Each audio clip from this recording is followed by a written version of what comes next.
بسم اللہ الرحمن الرحیم شہر رمضان الذی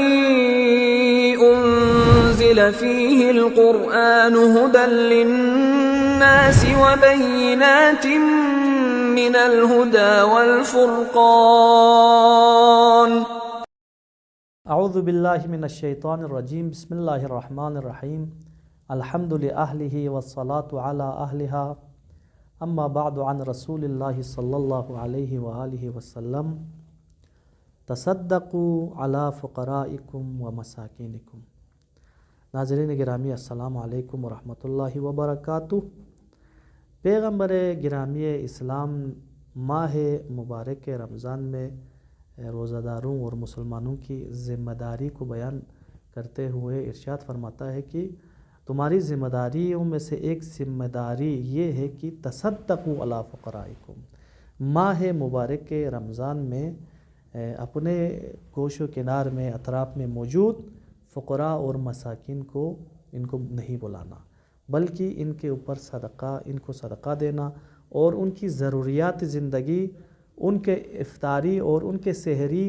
اس حوالے سے بھی تم لوگوں کو خیال رکھنا چاہیے، اور ان کے لیے ان چیزوں کی فراہمی میں سعی کوشش کرنا مسلمانوں کی ذمہ داریوں میں سے ایک ذمہ داری ہے۔ عزیزان محترم، اس حدیث مبارکہ میں جو کہ خطبہ شعبانیہ کے ایک حصہ ہے، اس میں پیغمبر گرامی اسلام نے لفظ صدقہ استعمال فرمایا ہے، یعنی تم لوگ اپنے فقیروں کو صدقہ دیا کریں اس ماہ مبارک میں۔ صدقہ ہر اس مال کو کہا جاتا ہے، ہر اس چیز کو کہا جاتا ہے، چاہے وہ پیسے کی شکل میں ہو، چاہے وہ کھانے پینے کی چیزوں کی شکل میں ہو، جو انسان قربتاً الی اللہ کی نیت سے، اللہ کی خوشنودی کی نیت سے کسی فقیر کو، کسی مسکین کو یا کسی مومن کو عطا کرتا ہے، وہ دیتا ہے، اس کے اوپر عنوان صدقہ صدقہ آتا ہے۔ اور کبھی کبھار بعض صدقات واجب ہے اور بعض صدقات مثلاً مستحب ہے۔ صدقات واجبہ کی مثال مثلاً ہمارے گلے میں واجب ہونے والے خمس صدقات میں شمار ہوتا ہے، زکوٰۃ صدقات میں شمار ہوتا ہے، یا کفارات جو مثلاً روزہ نہ رکھنے کی وجہ سے ہمارے گلے میں آ جاتے ہیں، یا مثلاً نذر و قسم وغیرہ کو توڑنے کی وجہ سے جو ہمارے گلے میں جو کفارات آ جاتے ہیں، یہ سب کے سب صدقات کے مثلاً مصادیق میں سے ہے۔ صدقات کے حوالے سے ایک یعنی مسئلہ اگر فقہی طور پر عرض کرنا چاہوں تو وہ یہ ہے کہ واجب اگر صدقہ آپ کے گلے میں ہے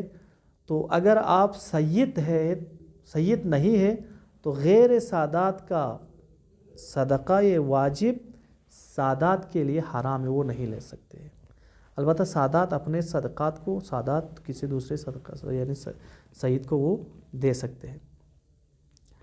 تو ایک اس کی اہمیت اور فضیلت کے اوپر باتیں بہت زیادہ ہے، لیکن اس آیہ شریفہ کے اندر تھوڑا غور کریں، اور اسی کے ضمن میں ایک دو حدیث بیان کرنے کی بھی کوشش کروں گا۔ خداوند متعال فرماتا ہے، الم یعلموا ان اللہ هو یقبل التوبہ، کیا یہ لوگ نہیں جانتے ہیں کہ اللہ ہی وہ ذات ہے جو توبے کو قبول کرتا ہے۔ دو چیزوں کا خصوصی طور پر اس آیہ شریفہ میں تذکرہ ہوتا ہے کہ دو کام ایسے ہیں جو فقط خداوند متعال خود انجام دیتا ہے، کسی اور کے سپرد نہیں کرتا۔ باقی سب کاموں کے لیے اللہ تعالیٰ نے فرشتے موکل کیے ہوئے ہیں، یعنی اپنے کارمند رکھے ہوئے ہیں، لیکن دو کام ایسے ہیں جو خدا خود متعال خود انجام دیتا ہے۔ ان میں سے ایک کام یہ ہے کہ ہوا یقبل التوبہ، توبہ قبول کرنا اور گناہوں کو مٹا دینا، اور مثلاً مغفرت، یہ خداوند متعال خود انجام دیتا ہے۔ اللہ کے علاوہ کوئی ذات ایسی نہیں ہے جو آپ کے گناہ کو مٹا سکے، جو آپ کو مغفرت کر سکے، سوائے خدا کے علاوہ کوئی ذات، کسی کے پاس یہ اختیار نہیں ہے۔ ہاں مثلاً ہمارے جو انبیاء ہے اور ائمہ ہے، اولیاء الہی، ان کو شفاعت کا اختیار حاصل ہے، یعنی وہ شفاعت کر سکتے ہیں، سفارش کر سکتے ہیں، لیکن خود نہیں مٹا سکتے۔ یہ کام مخصوص ہے خداوند متعال کی ذات کے ساتھ۔ اور دوسرا کام جو اس آیہ شریفہ میں بیان ہوا ہے وہ یہ ہے کہ وَيَأْخُذُ الصَّدَقَاتِ، یعنی ان اللہ هو یأخذ الصدقات، اللہ ہی وہ ذات ہے جو صدقات کو اخذ کرتا ہے، صدقات کو لیتا ہے۔ چنانچہ حدیث قدسی میں بھی آیا ہے کہ خداوند متعال فرماتا ہے میں ہر کام کے لیے میں نے کسی نہ کسی کو وکیل مقرر کیا ہوا ہے۔ مثلا نمازوں کو